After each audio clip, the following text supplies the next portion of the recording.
Umwuka Wera yuzura ubuzima bw'abizera. Umwuka Wera iyaje, ikizakubwira ko Umwuka Wera yaje nuko atura muri wowe, arabanza akaba muri wowe, kandi iyo Umwuka Wera ageze muri wowe biramenyekana. Ikizi iyo Umwuka Wera ageze mu muntu biramenyekana. Wari umusambanyi araguhindura, wari umujura araguhindura, watukanaga araguhindura. Abantu bafata ariko byagenze gute? Ni Yesu wangiriye neza.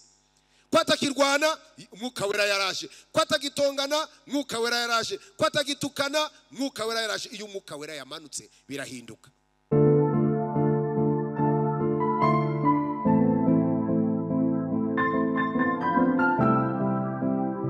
Reka dukomere Imana amashyi bageze mu nzu y'Imana muri iki gitondo.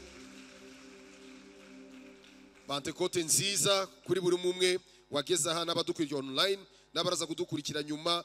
Reka uwo mwicaranye umwifurize Pentecote nziza, kuko ni umunsi udasanzwe, ni umunsi tuzirikana yuko itorero ryavutse kuri uyu munsi.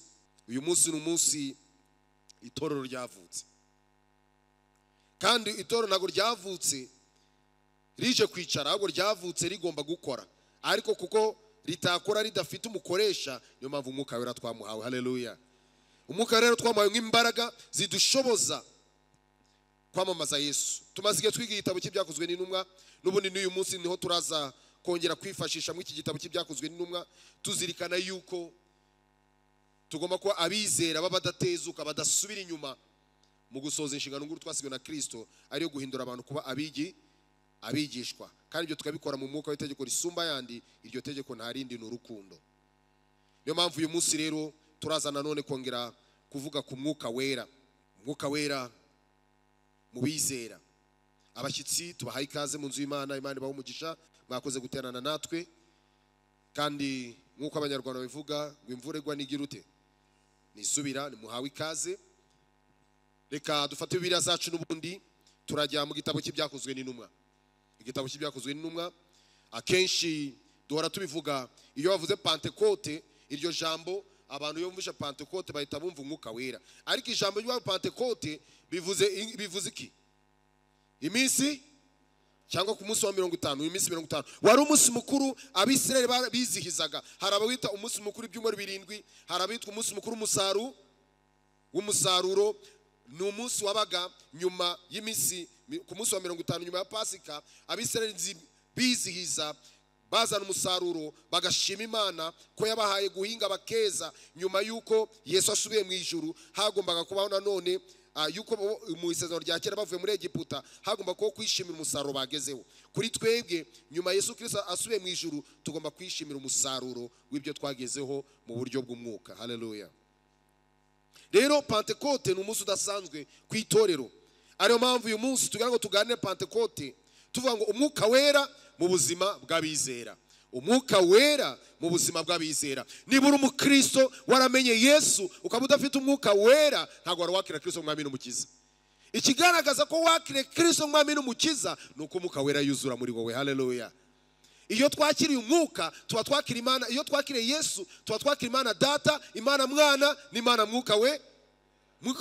Nuvuga ngo Yesu nk'uko mu Bakolosayi tw'igitabo cy'Abakolosayi twayibonye, niwe mwuzuro w'ubumana bwose, ubutatu bw'Imana. Ntabwo habaho kuwakira Yesu none ngo ejo umuntu yongera abatizwe mu mwuka yakira umwuka, ejo azongera yakire Data. Oya, tubakirira rimwe Imana Data, Imana Mwuka n'Imana Mwana. Nuvuga ngo iyo wakire Yesu wawakira Imana mu mwuzuro wayo. Haleluya. Niyo mpamvu umuntu wese wakire Kristo Umwami n'Umukiza, ikimenyetso kimuranga ni Umwuka Wera w'Imana. Ariwe mufasha twahawe, ariwe mbaraga twahawe, mujyanama twahawe. Ikindi ntitubasha kwemera no kwihana ibyaha tudafite Umwuka Wera w'Imana. Niyo mpamvu tugiye kureba Umwuka Wera mu buzima bw'abizera. Bivuze ngo aya magambo nayo abizera. Niba utari wizera, turasenga ngo nawe uyu munsi Umwuka Wera gukoreho, wakire Kristo Umwami n'Umukiza wawe. Haleluya. Intego nkuru yacu turavuga kugira ngo uyandike uze kwizirikana. Aho turatuganira ku byakozwe no mu gice cya 2. Intego yacu nkuru iravuga ngo Umwuka Wera aba mu buzima bw'abaki? Mu buzima bw'abizera. Bivuga ngo aba mu bizera, atura muri twe, ahindura ubuzima bwabo, kandi abaha imbaraga zo guhamya Yesu bashize iki? Amanga. Umwuka Wera yuzura aba mu bizera, atura muri twe, kandi umwuka wera aduha imbaraga, kuko niwe mbaraga zacu. Imbaraga zose zo kurwana, si zo gutukana, si zo gusambana, si zo kwiba, ahubwo ni imbaraga zo guhamya umwami w'abami Yesu wapfuye ku musaraba akazuka. Iyo umaze kumwakira wuzura izo mbaraga, ukagenda ukabwira abantu ko Yesu agira neza. Impamvu zuzura ni ukubera ko Yesu aba hari icyo yakoze muri wowe. Uyu mwuka wera aje muri wowe araguhindura, yamara kuguhindura ukifuriza abandi ko bagize ute, ko bahinduka. Niyo mpamvu guhamya Yesu dushize amanga ntibishoboka tudafite umwuka wera w'iki, w'Imana. Kugira umwuka wera w'Imana ntibishoboka utaruwakira Kristo mwami n'iki, n'umukiza.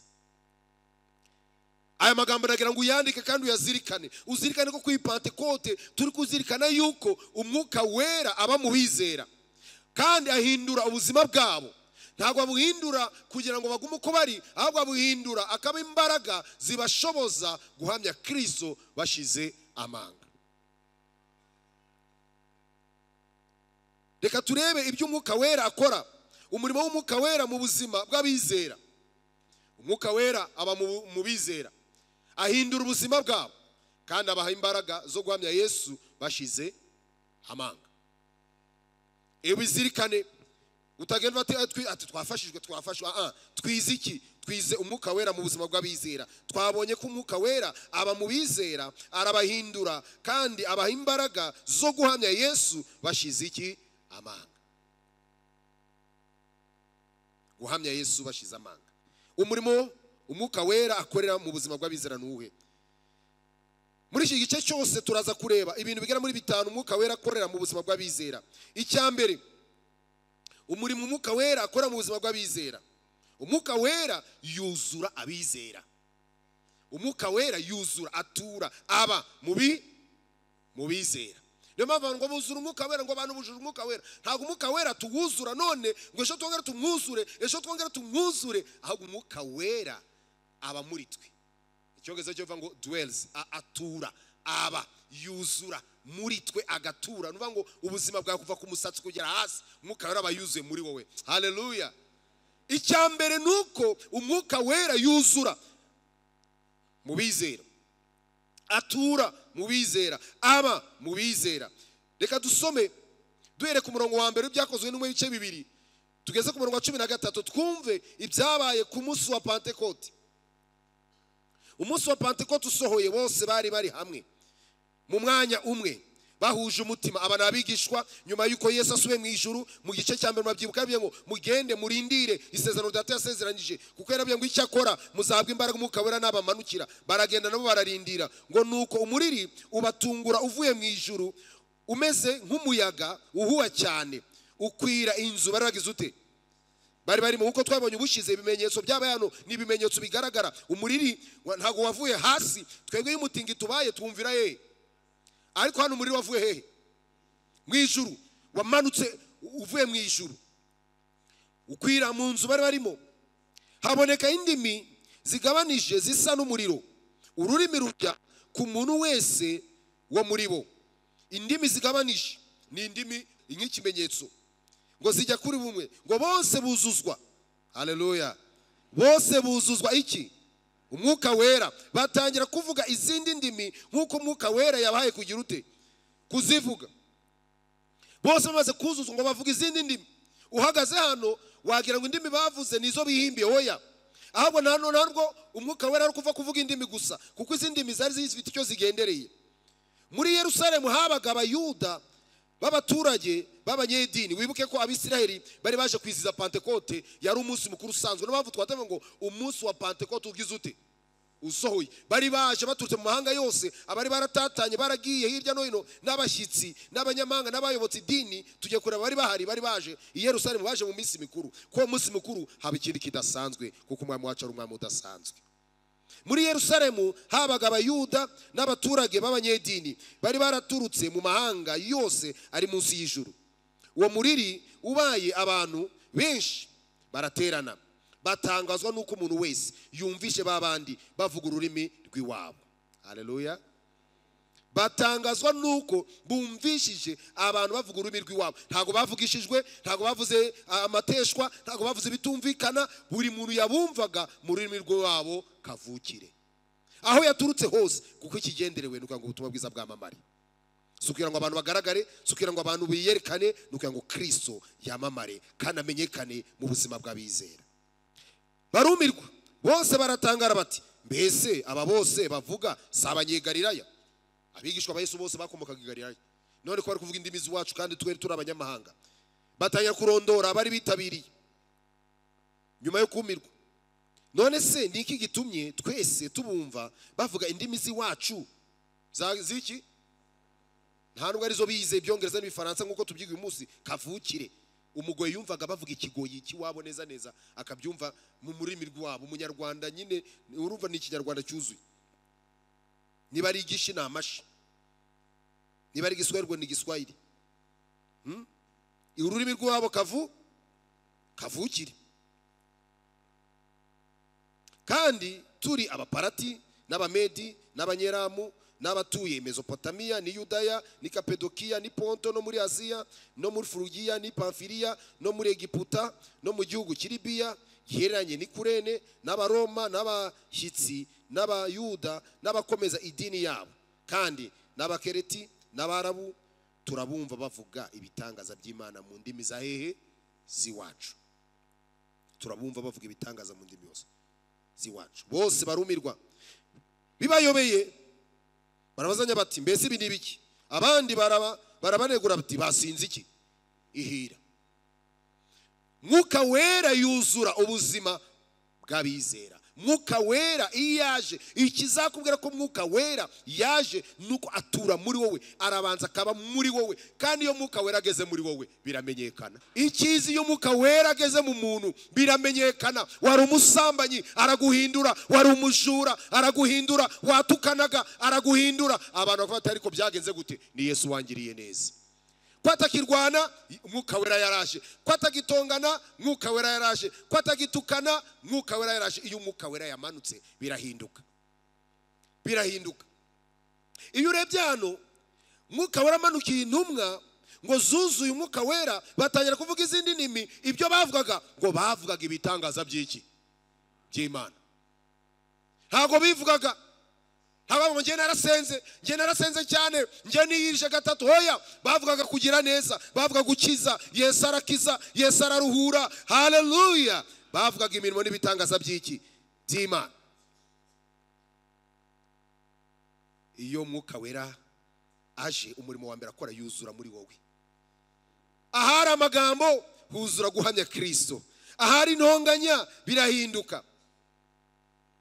Ngo abantu bumva bavuga ibitangaza by'Imana mu ndimi z'iwabo kavukire.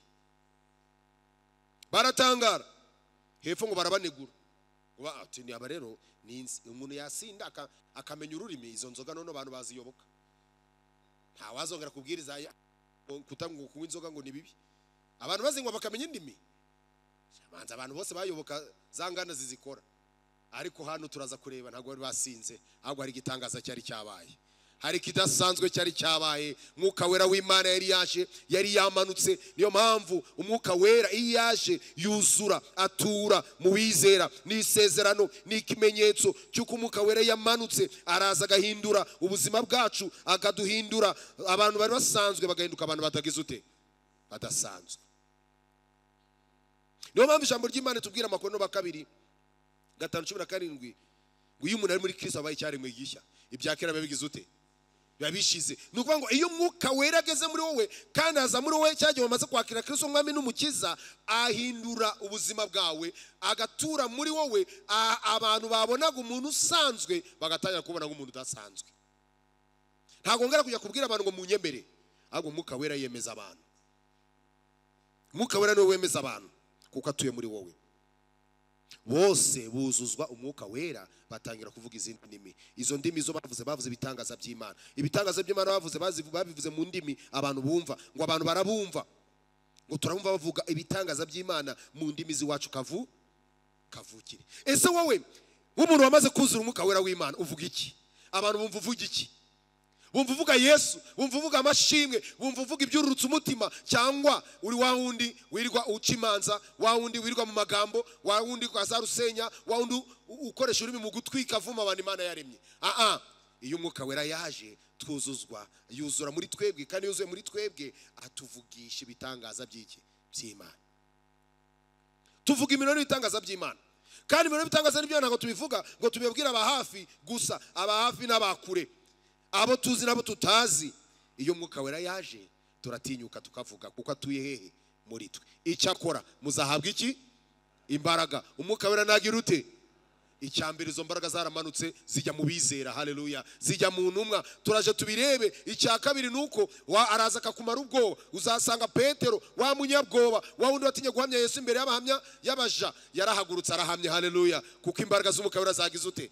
Zamanutse. Iyo Umwuka Wera ari muri twe niho tubasha gutinyuka tugahamya, tukavuga kugira neza, tukavuga imbaraga, tukavuga imirimo Yesu yakoze, tukavuga ibitangaza Yesu yakoze. Ntabwo twivuga, ahubwo tuvuga umwami w'abami. Ese Umwuka Wera atuye muri wowe? Niba atuye muri wowe bigaragara gute? Uvuga ibiki? Uvuga ibiki? Niyo mpamvu Yesu yavuze ngo rinda umutima. Kubera iki? Yaragarije ngo ese umutima ntabwo muzi ko ari urwo ruganda rw'ibintu byose bibi byose, kandi none n'ibyiza niho bigomba kuba. Niyo mpamvu Umwuka Wera yuzuye muri twe, ibitemba biva muri twe n'ibyiza. Iyo isoko y'umuntu umutima we ari mwiza, wuzuye Umwuka Wera, avuga ibyiza. Ntabwo ari uduca abandi intege, ntabwo ari wa wundi uvuga amagambo yo kuzana amacakubiri, yo gutesha agaciro abantu barimwe n'Imana, ahubwo avuga amagambo arimo kuvuga imirimo n'ibitangaza Imana yagize ute? Yakoze. Kuko Umwuka Wera yuzuye muri wowe. Umurimo w'Umwuka Wera wa mbere akora nuko aza akaba muri twe, aramanza akatwiharira, akatwigarurira, akaba muri twe, agatura muri twe. Abantu bakajya bibaza ati ariko buriya si wa wundi muri mahoko? Niwo muri mahoko, ariko Yesu yaramuzamuye, haleluya.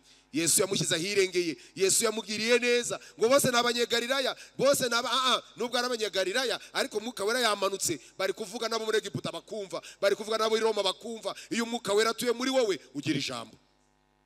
Iyo Umwuka Wera atuye muri wowe ugira ijambo. Ntago wiha ijambo, ntago urwanira ijambo, ahubwo ugira ijambo, haleluya. Kuko Umwuka Wera ari hehe? Ari muri wowe. Uravuga bikumvikana, ntago wishyira hejuru, ahubwo ushyirwa hejuru. Icyambere rero Umwuka Wera yuzura muri twe, aba muri twe, kandi ari muri twebwe atuvugisha imirimo n'ibitangaza by'iki. Ntago dukeneye kujya gushaka ubundi bufindo.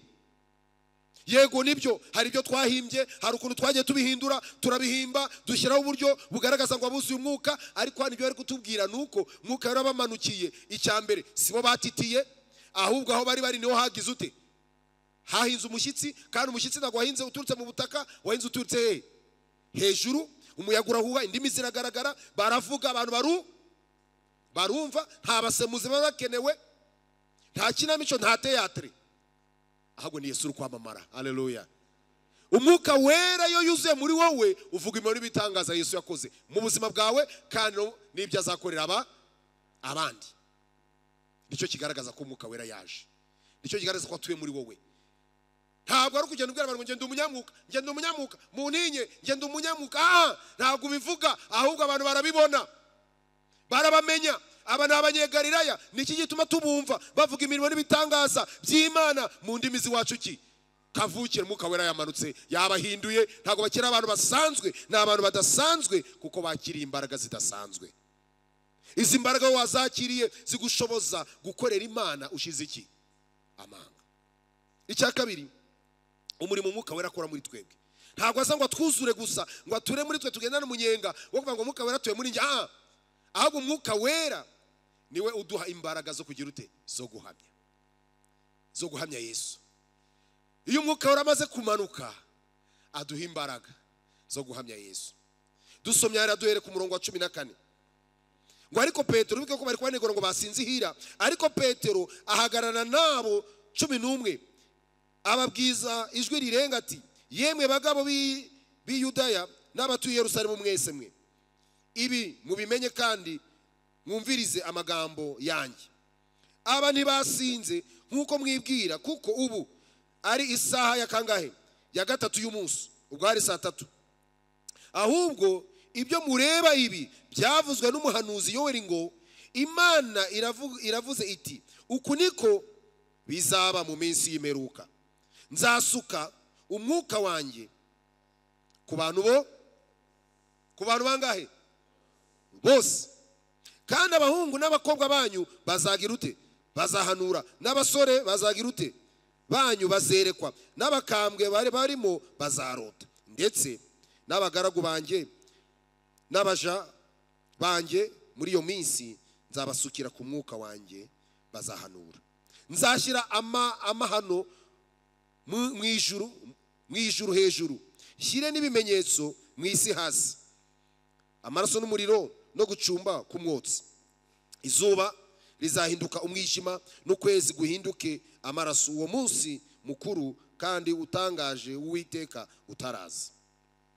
Kandi umuntu wese uzambaza izina ry'Uwiteka azagira ute? Azakizwa. Yemwe bagabo b'Abisirayeli mwe, nimwumve aya magambo. Yesu w'i Nazareti, wa muntu w'Imana, yabahamirije imirimo ikomeye n'ibitangaza n'ibimenyetso ibyo yamukoresheje hagati yanyu nk'uko mubizi ubwanyu.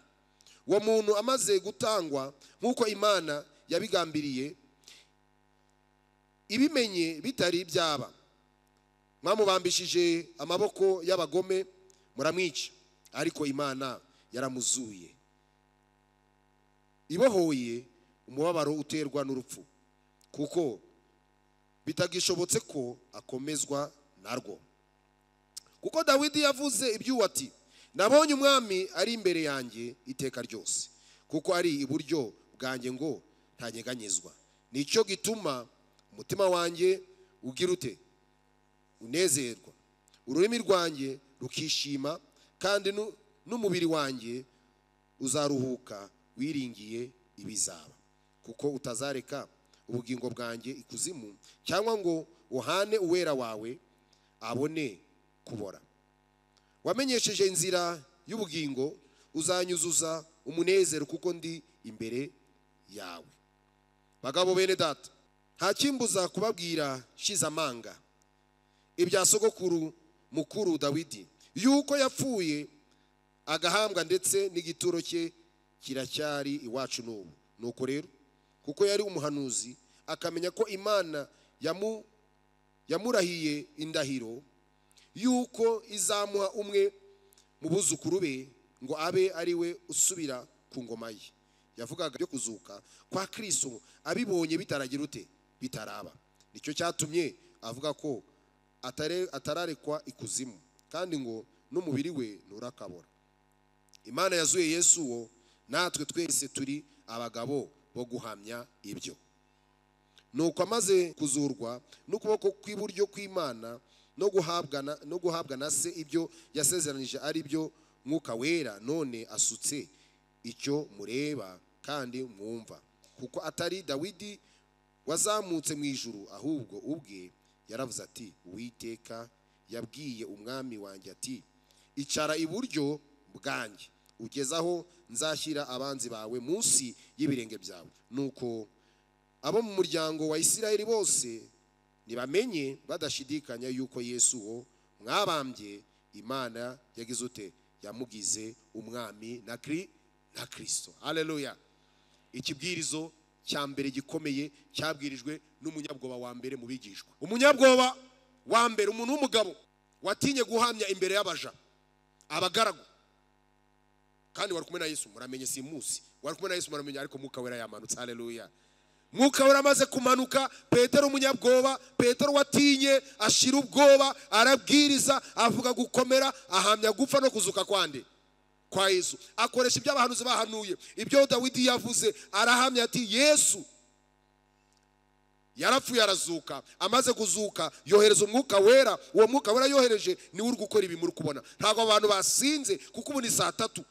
Sinzi n'ubu wenda keretse umuntu yazirayemo wenda atashye, ariko kubona abantu 120 basinze saa 3, ubwo byagenze gute? Za mu gitondo no mu iki manza no mu iki abantu batajya kuba banebwe cyane, manza bidashoboka. Abantu 120 basinze saa 3 za mu gitondo. Sinzi ukuntu byagaze. Petero tubuni saa 3. Ntago turi abagabo b'ibigoryi n'abagore b'ibigoryi. ni saa 3 haba abantu ngo basinzihira, ahubwo ibyo abahanuzi bahanuye yuko mu minsi y'imeruka, ntabwo bavuze ngo ku munsi w'imeruka, ahubwo muki yimeruka ibi bizaba, nzasuka umwuka wanjye, nzagira ute, agaragaza n'ibimenyetso bizaba nzimeruka, izuru rizijima, ibimenyetso bizaba mu ijuru. Petero atangiye kubwiriza akoresha ijambo ry'Imana. Iyo umwuka wera yamanutse yuzura muri wowe, iyo yuzuye muri wowe utangira guhamya Yesu, utangira kubwiriza. Nta muntu uri mu mwuka wera w'Imana utari umubwiriza. Niba wicaye aha, niba uri umukristo, niba wari umusaruzi, umaze umwaka umwe, umaze 3 warakire Yesu utabwiriza, ntago wari wakizwa. Mwene data, ndaguhamirije uri umupagani mu bandi, wabatijwe mu mazi gusa, ntacyo umaze. Ntago Yesu yigeze igara mu buzima bwawe. Uwakire Yesu ahamya Yesu. Ukuri kuryana birababaje, biteye isoni, biteye agahinda kubona abantu bavuga ngo n'abakristo batabwiriza ubutumwa, ahubwo babahinduka igisebo, batukisha itorero ry'Imana, n'abasinzi, n'abajura, n'abasambanyi, ariko baraza bakavuga Yesu. Iyo mwuka wera yamanutse, abantu ibyo barabireka, bashira amanga, bagabati hoya ntago twasinze, ahubwo ni umwuka wera w'Imana. Niyo mpamvu abantu bamaze kwakira Kristo mwari mu mukiza, icya kabiri bahamya. Numara kumwemera nk'umukiza wa, uhamye mu bandi ibyo agukoreye ako kanya, apana ibyo yagukoreye. Hamya mu bandi kugira ngo nabo bahishurirwe ubuntu wagize ute. Ntabwo ntinya kubikubwira, niba warabatijwe, niba uririmba, niba uri pastoro, niba uri umuvugabutumwa, utaziyobora abantu kuri Kristo, utabwiriza abantu ngo bihane, uracyari umupagani nk'abandi bose. Wariye umunyenga w'amazi, wakoze umunsi wo kwambara umwenda mwiza, ariko ntabwo wari wakizwa. Kuko ikigaragaza ko wakijijwe nuko umwuka wera azagatura muri wowe. Ikigaragaza ko umwuka wera gutura muri wowe, ushira amanga, ushira ubwoba, ukabwira abantu ko Yesu agira neza. Inkingi ya 4 tubwiriza twamaze bwa kizo dushize iki. Iyo twe nabamaze gukizwa, nabamaze kumwakira nk'umukiza, abamaze kwakira nk'umukiza, ntago tugira ubwoba bwo guhamiriza abantu. Yesu agira neza, aragukunda, yanga ibyaha byawe, nubwo usambana, nubwo uri umujura, ariko Yesu agize ute, aragushaka. Petero arabwiriza, arahamya, nicyo kiranga abakozi b'Imana, nicyo kiranga bizera. Umurimo mwuka wera akora muri twe, iyo ageze muri twe akamara kutwuzura, icya kabiri ahinduka imbaraga. Imbaraga zidushoboza guhamya. N'ibimenyetso, ntago ibimenyetso ari ukuvuga ibyo baratubeshye, ibyo ni iby'idini, ni iby'idini, kandi bigenda bijyana n'ibihe, bihindurwa n'ibihe, ariko guhamya Yesu nibihinduka. Petero yarahamije ba Yohana, natwe uyu munsi turacyahamya ko Yesu agira neza, turacyahamya ko Yesu akiza. Naho buryo abantu batitira n'ubyo bikubita hasi byo birahinduka, bagenda babihindura, ariko ijambo ry'Imana ryo ntirigira ute, nirihinduka uko yarari n'umunsi ni kwari kandi ko azagira ute. Iyo umwuka wera yaje, dushira amanga, dushira ubwoba. Ntago uvuga ngo ntago ari amashuri, suko warize Bibiliya. Guhamya Yesu ntago ari kwiga amashuri, ahubwo guhamya Yesu ni ukwera ko umwuka wera yageze muri wowe. Izo nizo mbaraga. Icyakora muzaba abagabo bo kumamya. Rya jambo abagabo ntago avuga abagabo, ni abagabo letemwe, abahamya. Waba umugore, waba umusaza, waba umukecuru, waba umwana muto mukuru, iyo wakire Yesu Kristo mwami n'umukiza, utangira kuguhamya. Uba ambasaderi, uba intumwa, uragenda ukafata no, Yesu yangiriye neza, nawe yakugirira neza. Haleluya. Yesu wanyijije, nawe yagukiza. Yesu wambabariye, nawe yagira ute, yakubabarira. Kuko umwuka wera naza ngo abasaza bazarota, abasore bazerekwa, bazahanura, kandi ubuhanuzi nta kindi twarebonye ni ijambo ry'Imana. Nukubwira abantu ko Yesu abakunda, nukubwira ko abantu Yesu agira neza. Yewe bagabo bagore, niba twaruzi umwuka wera, mureke ingo zacu zihinduka ahantu hahamya, akazi dukora gahinduka ahantu duhamya. Nicyo kigaragaza abantu bakira umwuka wera w'Imana. Ntabwo ari teatre, ntabwo ari ibintu twitugamo, ahubwo umwuka wera yuzuye muri twaradukoresha, ntabwo tumukoresha, ahubwo agira ute, aradukoresha. Kandi umurimo dukoresha nta wundi no kuzana abantu kuri Kristo mu mwuka w'itegeko risubana, kuko urukundo twumva dukunze abantu ntabwo twabifuza kurimbuka. Mwuka weraje yuzura muri twe. Kabiri aduha imbaraga zo kugira ute, zo guhamya. Petero niwe rugero tubonye ikibwirizo cya mbere yabwirije kigatuma abantu bagera ku 3,000 bihana bakakira Yesu, cyabwirijwe n'umunyabwoba wari watinye guhamya imbere y'abaja. Ariko kuko Umwuka Wera yaje, kuko imbaraga yazakiriye, kuko Petero amaze kuzuzwa, arahaguruka. Bagabo bene data, aba mu mahanga, abo hirya, ntabwo yarebye imbaga y'abandi hari, ntabwo yarebye ko atazi indimi zabo, ahubwo we yaravuze gusa Imana ikora umurimo wayo. Haleluya. Iyo Umwuka Wera yaje, turahamya. Bisubiremo, niba uri umukristo cyangwa wiyita umukristo ukaba udahamya Yesu, uri umupagani rw'imbi. Wiyita umukristo, ni nacyo kibazo dufite muri iyi minsi.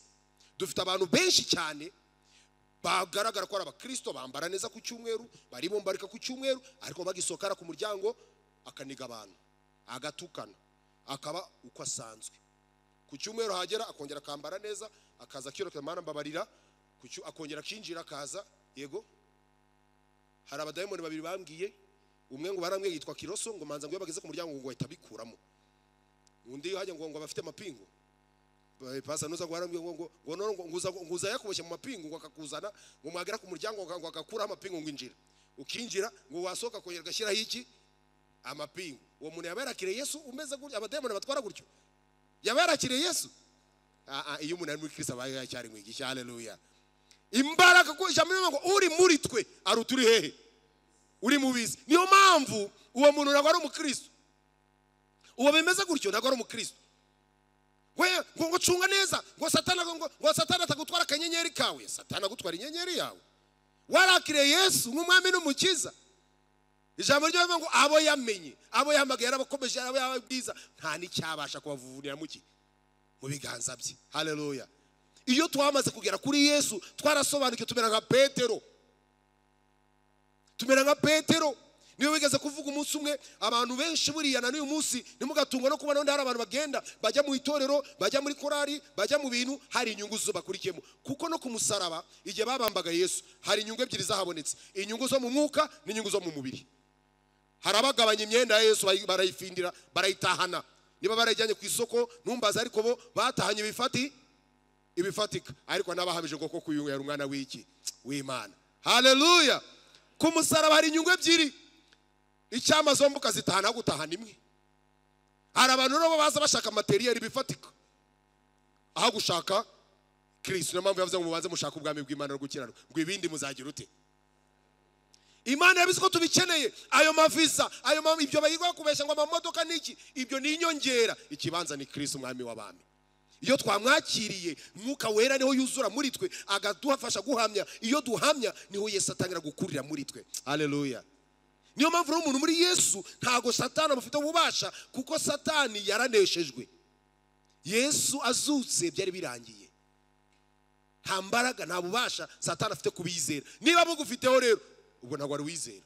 Nakurarikira kwakira Kristo umwami n'umukiza, kuko nawe aguhereza izo mbaraga ubashe guhamya, uhamiriza abantu. Na Satani umuhamiriza ati vaho wimbeshya, narababariwe, Yesu yarambabariye, ibyaha byanjye nibyo yagize ute, nibyo yapfiriye.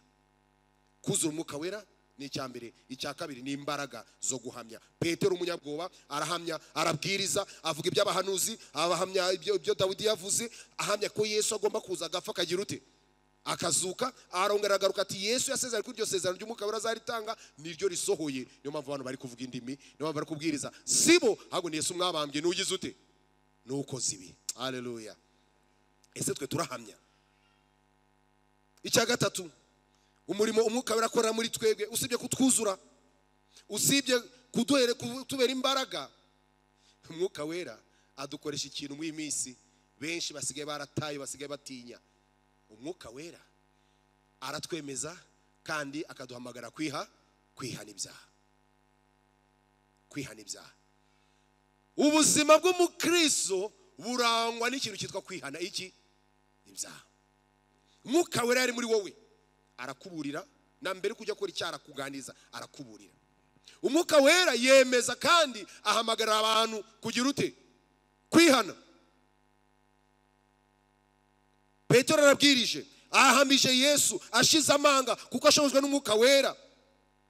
None abantu barabaza ngo abo bantu bumvishe ibyo bibacumita mu mitima. Nuko babaza Petero n'izindi ntumwa bati, bagabo bene data, tugenze dute? Bumvisha iki?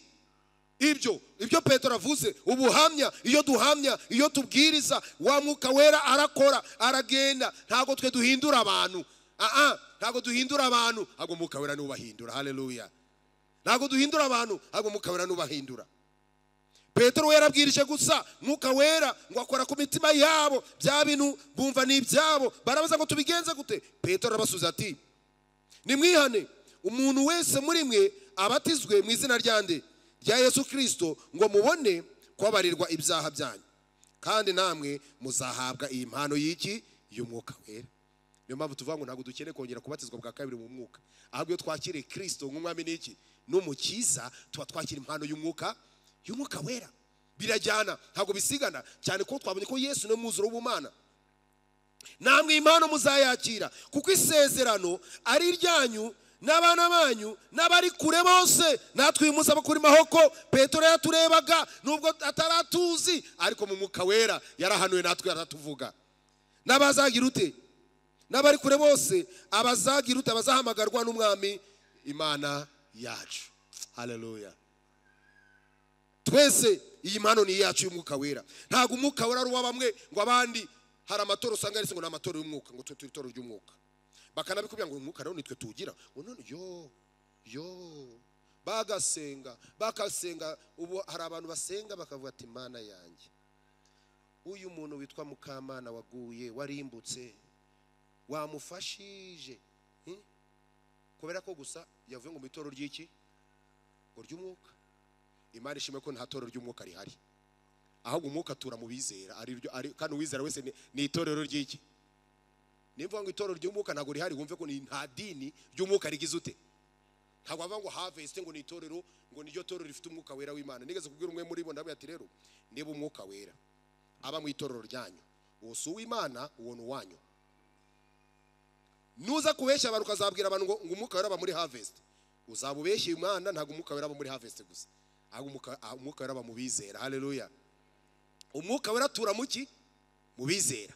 Nta dini rifite monopole, rifite uburenganzira bwo gufata Umwuka Wera rikagera riwugaba rikawutanga. Nta n'umushumba, nta n'umupasitoro, nta n'umukozi w'Imana ufite ububasha bwo kuguhereza Umwuka Wera.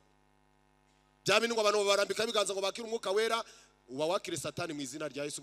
Mbikubwira kiri kare, umuntu wakurambitse biganza ngo agwaye Umwuka Wera, uzano tugusengera, ahubwo tugukura umuvumo, kuko wakire Satani nta Mwuka Wera wakiriye. Nta biganza bitanga Umwuka Wera bibaho. Nta mukozi w'Imana n'umwe muri bibiri.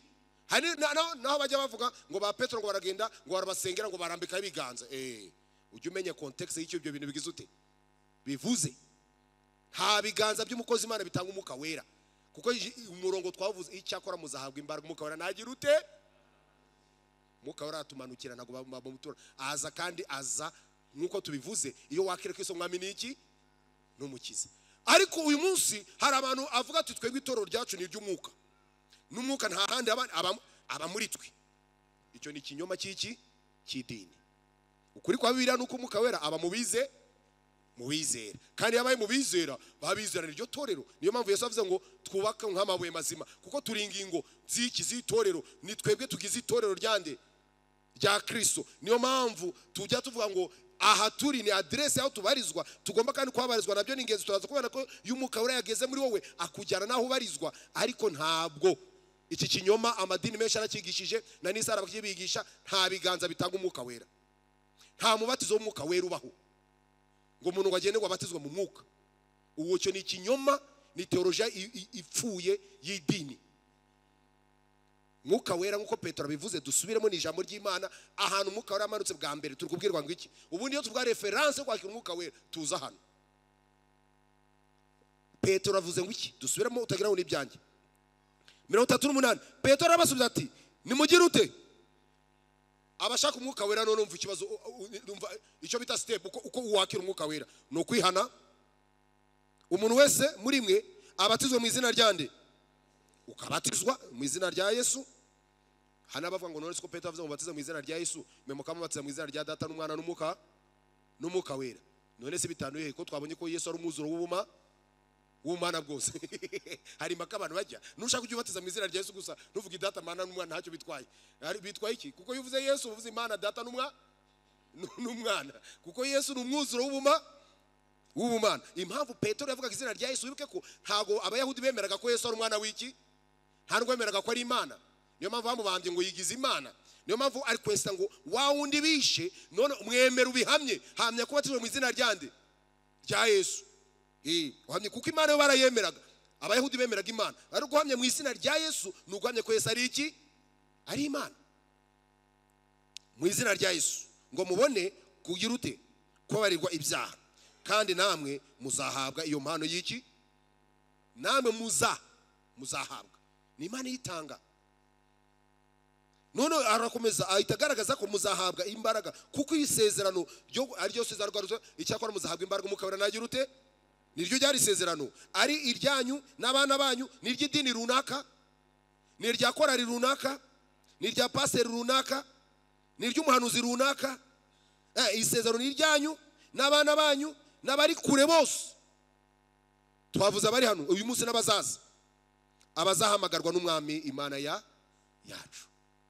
Muri make ntushobora kwakira Umwuka Wera Imana itaraguhamagaye. Iyi Imana iguhamagaye, ikimenyetso guhamagaza inagushyiraho cyayo ni Umwuka Wera. Nta mupasitoro rero urambika ibiganza ku bantu ngo bakire umwuka. Icyo ni kinyoma. Nawe uzajya ubibona, uzajya ahubwo umuntu umugirira imbabazi, unamusengere, umubwire ati subira ku ijambo ry'Imana, ahubwo ashobora ko ari imivumo n'imikoshi, kuko Satani nawe arakora. Tuzabyiga neza uburyo abantu bakora imirimo n'ibitangaza mu izina rya Yesu kandi Yesu atagize ute, atabatumye. Bibiliya bivuga nabyo. Yesu aravuze ngo bazaza, ngo bazakora ibitangaza, bazazura abapfuye, bazakora, ngo nibazagaragaza no kuyobya intore z'Imana niba bishoboka. Ariko ntabwo bishoboka. Yavuze ngo niba bishoboka, niko birivuga, ariko ntabwo bishoboka.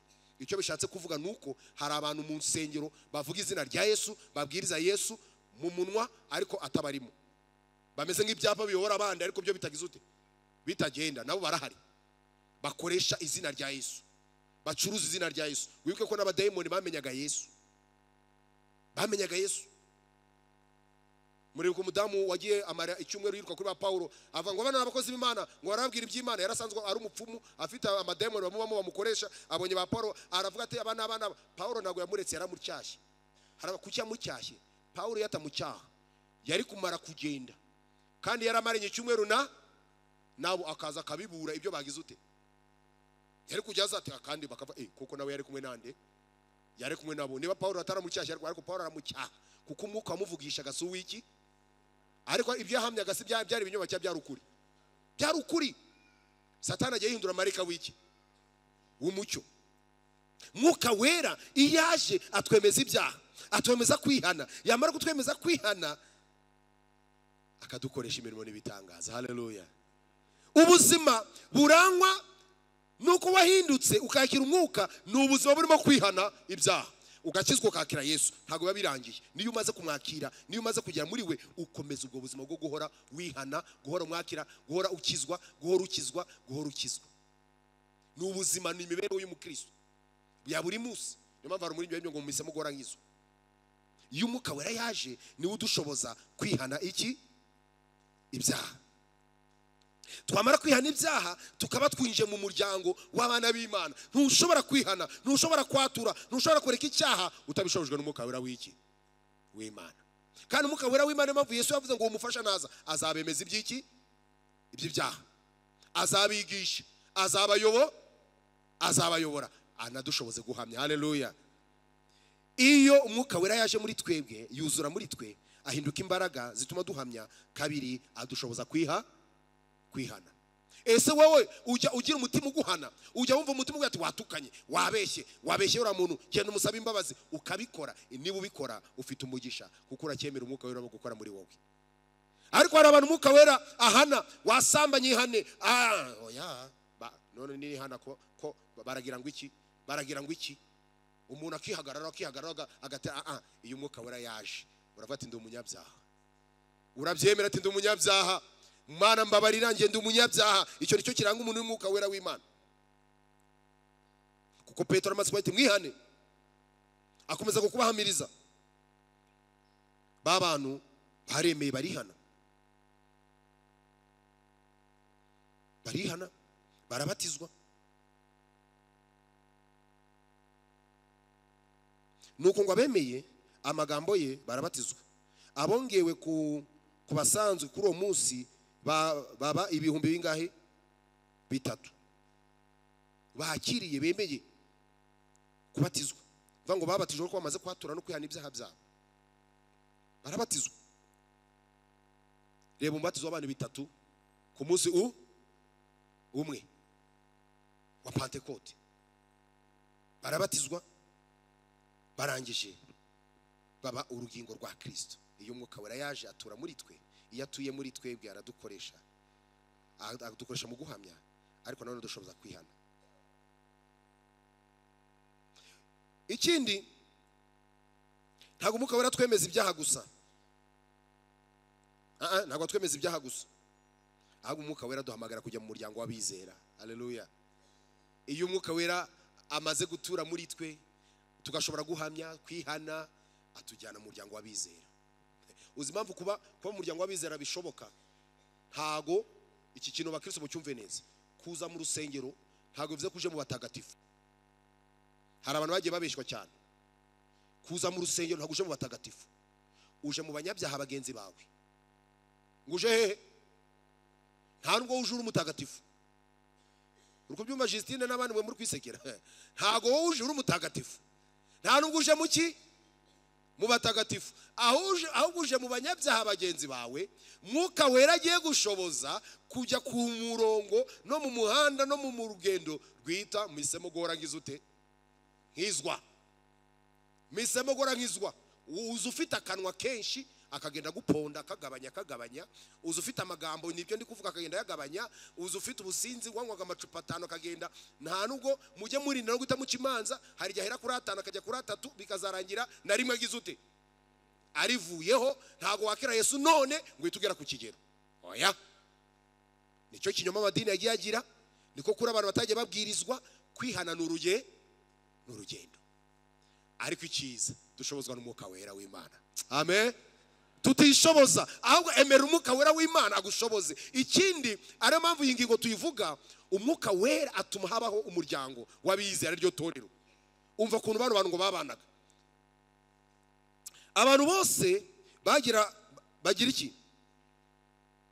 Bagiraga ubwoba nuko intumwa zikora ibitangaza n'ibimenyetso byinshi. Abizeye bose bagira gute? Abizeye bose babaga hamwe bagasangira iki? Ibyabo byose, ubutunzi bwabo n'ibintu byabo barabiguraga bakabigabanya bose nk'uko umuntu akennye. Kandi iminsi yose bakomezaga kujya mu rusengero n'umutima ugize ute? Uhuye ni wabo, bakamanyagura umutsima bakarya bishimye, bafite imitima itagira ute? Itishama, bahimbaza iki?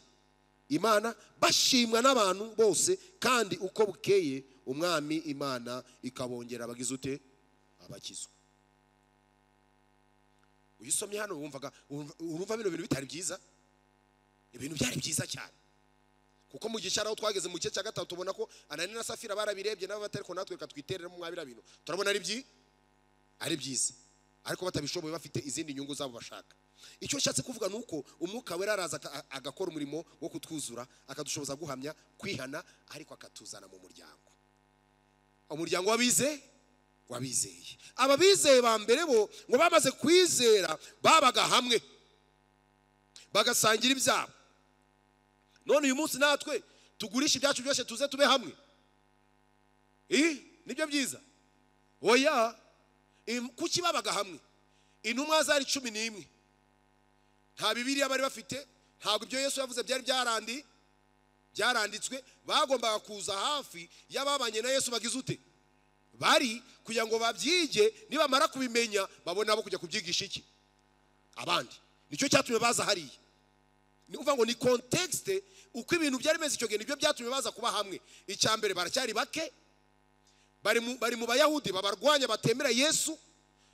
Kuba hamwe n'imbaraga n'ukurindana, kuko buriya iyo baba batatanye no kubibakuramo byari byari bari kujya batera ubwo buyu bagatera ubwo buyu, ariko bari hamwe bahuje. Noneho ubwo ibyo bari bafite hirya no mu cyaro bakabigurisha, bakaza umwe acumbitse kwa runaka undi acumbitse kwa runaka i Yerusalemu, bakajya basangira. Uriya yabuze umwenda bakawugura, hara nta biryo, bahaga umuntu icyo akennye, ntabwo bamuhaga icyo yifuza. Bamuhaga icyo agize ute, icyo akennye. Ni basic needs, habaga ibyo kurya aho kuba n'imyambaro. Ariko icyo bashyize imbere ari ukugira bamanyagura imitsima. Kumanyagura imitsima bivuze kwibuka gupfa no kuzuka kwande kwa Yesu. Bakajya mu rusengero, urusengero bajyagamo rwabo cyangwa rw'Abayahudi,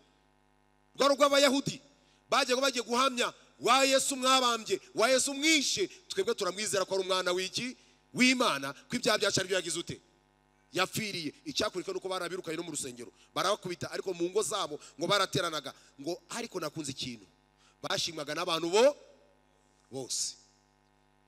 Wibwira ko babashimaga babonaga babanye neza. Tugaruke hagati muri bo nta bibazo byari birimo.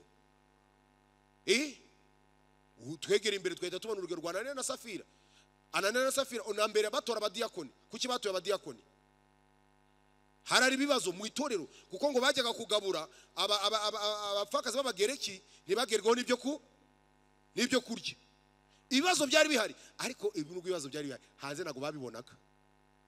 Hanze babonaga abantu babanye, babonaga abantu bakundanye, babonaga abantu bafite umunezero. Ibibazo biri hagati muri bo bakabikemurira hagati muri bo, ariko hanze bera imbuto, kuko Umwuka Wera yatumaga baba umwe. Niyo mpamvu navuze ngo ntago kuba abakristo bivuze kuba batagatifu, bivuze kuba abantu batagira icyaha, abantu batagira ikibazo.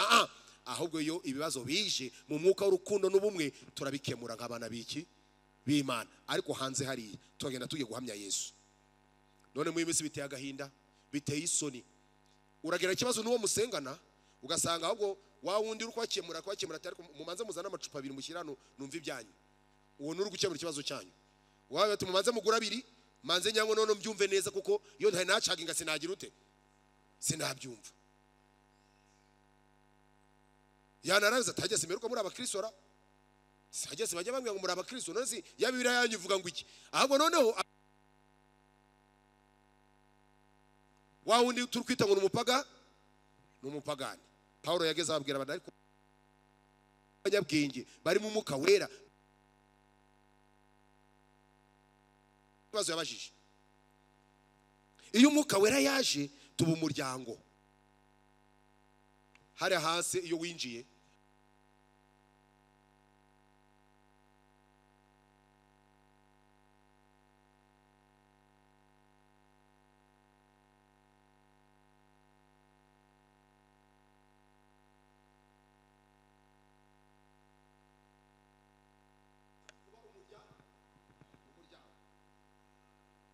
Umwuka Wera w'Imana iyaje atuma tuba umuryango. Impamvu ura muryango ushoboka nuko wa Mwuka Wera nanone ari utwemeza atari ko wahemuke mugenzi wawe ukajya kumusaba iki, kandi basabye imbabazi ukababarira. No hari abantu rero bamera nk'abandika bazi kwandika no nibaraga. Hari abantu bafite agakarine mu mutwe, waza kumusaba imbabazi buretse gato, cyaje wambwiye gutya, nejo buno gize gutya, warankanagiye, wandebye nabi, nibyo utari wibukaga akamanza kabikwibutsa. None urongeye ubwo warababariye. Ibaza Imana igiye ibara ibicumuro byacu. Hari abantu bavuga Imana rero bakayivuga ngaho ifite igitabo, uyu munsi ukora neza ikavivura, wakora bigasiba. Oya ntabwo ari ko Imana imeze. Wose wo muri Imana abo yacunguye yarabacunguye. Ahubwo ibitabo n'ibibumburwa imirimo izaba yaranditswe kera izaba irimo, kuko ntabwo Imana uzajya mu rubanza ngo ibyawe uzajya ubibona nkuko wirera filime. Nejyanye njya mbabwira ati baze nk'ubu tujye kuririmba turi kubwiriza, ukajya ubona ibyo wakoze mu cyumweru byose bigize ute, biri hariya. Bangaye twahagarara hano ku munsi umeruka rero ngo ni gutyo bizaba bimeze. Nta mwavoka, nta byo kugira ute, uzajya wirebera ibyo umenya inzira ugiye kugira ute, ukwiye kunyuramo. Ariko Imana ni nziza. Imana ishibe ko Umwuka Wera w'Imana atuburira, adashaka ko hagira urimbuka. Ntabwo Imana ishaka ko abantu barimbuka. Bakristo hari ibintu tugomba kwihana, hari inyigisho twigishe zitarizo, hari indirimbo twarimbye zitarizo. Barago w'abanyabyaha banze kubire bicare bazi ko bicaye hejuru y'umuriro. Ukanabyina pe ugasanga kubyina twarazibyiye natwe. Imana itubabarire. wowe Yesu yagutumye kujya kubwiriza abantu ngo bihane, warangiza ngo baragowe abanyabya, waje kubishima hejuru se? Ahagura ngo wowe utabwiriza ijambo ry'iki? Pawulo bati umva nagahinda naba ngowe nishavu ntabwirije Kristo. Twatumwe kubwiriza abantu bareke bagende ikivunge, bareke bagende ngo nibagera ku Yorodani ngo hazambuka. Abantu bagakuba amaguru bakabyina bakishima. Indirimbo z'ubupagani, indirimbo zigaragaza abapagani bo mu rusengero. Niba wishimira ko umuntu arimbuka uri umupagani, niba wishimira ibyaha bya mugenzi wawe uri umupagani. Ntabwo umuntu agomba gukora icyango tubyine twishime, ahubwo nkuko wawundira ngo icyama amaso yanjye akaba isoko amarira karira barimbuka, ariko kubaririra se utababwiriza byo bimaze iki? Niyo mpamvu nkunda intego nkuru ivuga ngo tusohoza inshingano nkuru twasigiwe na Kristo mu mwuka w'itegeko risumba yandi. Itegeko risumba yandi ngo ukundishe Uwiteka umutima n'ubwenge n'imbaraga, urangiza ukunde mugenzi wo kugira ute? Wakwifuza kurimbuka wowe? Niba utifuza kurimbuka, kuki undi uri kumwifuriza kurimbuka? Niyo mpamvu ibyo byiza wifuriza byifuriza iki? Niyo mpamvu kubwiriza ubutumwa, guhamya Yesu ko ari ukiza, ni ishingiro ry'ubukristo, ni ishingiro ryo kwemera, ni ikimenyetso ntakuka yuko Umwuka Wera w'Imana ari hehe? Ari muri twe. Imbuto z'Umwuka Wera hava ngo urukundo, kugwa neza, amahoro, ingeso nziza, ibyo byose nta kindi nivuga butumwa. Kuko iyo ukunze umuntu umubwira ko Yesu amukunda, nawe umubwira ko Yesu amugira neza. Yesu iyo yanga n'ibyaha bye, ariko Yesu ashaka ko azabaho ubugingo bw'iki? Bw'iteka. Ndagira ngo uzirikane yuko twavuze Umwuka Wera mu buzima bw'abizera. Intego nkuru yacu yatwibutsaga neza yuko Umwuka Wera aza agatura muri twe. Ntabwo atura muri twe gusa, ntabwo aba mu bizera gusa, ahubwo Umwuka Wera ahindura ubuzima bwacu. Ariho handi hazamo kwihana. Uko tugenda twihana tuba turi guhinduka ibyaremwe bishya. Twamara guhinduka tugahamya Kristo kugira ngo n'abandi nabo bagize ute? Bahinduke. Ni isheni, nta guhinduka ngo uvuge ngo nge nahindutse birarangiye, ahubwo imaze guhinduka Umwuka Wera gushoboza guhindura abandi. Umurimo twabonye akora itandukanye y'icyambere nuko Umwuka Wera araza kuzura muri twe, araza agatura muri twe, araza akaba muri twe, bose buzuzwa Umwuka Wera. Bavuga indimi, bavuga imirimo n'ibitangaza by'Imana. Iyo Umwuka Wera muri twe ntago twivuga, si tuvuga ibyacu, tuvuga imirimo n'ibitangaza Kristo akora mu buzima bwacu nk'abizera. Icya kabiri, twabonye ko ntabwo Umwuka Wera yuzura muri twe gusa ngo ature muri twe, ahubwo Umwuka Wera aduha n'imbaraga zo guhamya. Ariyo mpamvu twibukijwe yuko uyu Mwuka Wera nta dini rimufite ububasha, nta n'umupastor umutanga, ahubwo Umwuka Wera atangwa n'iki? N'Imana.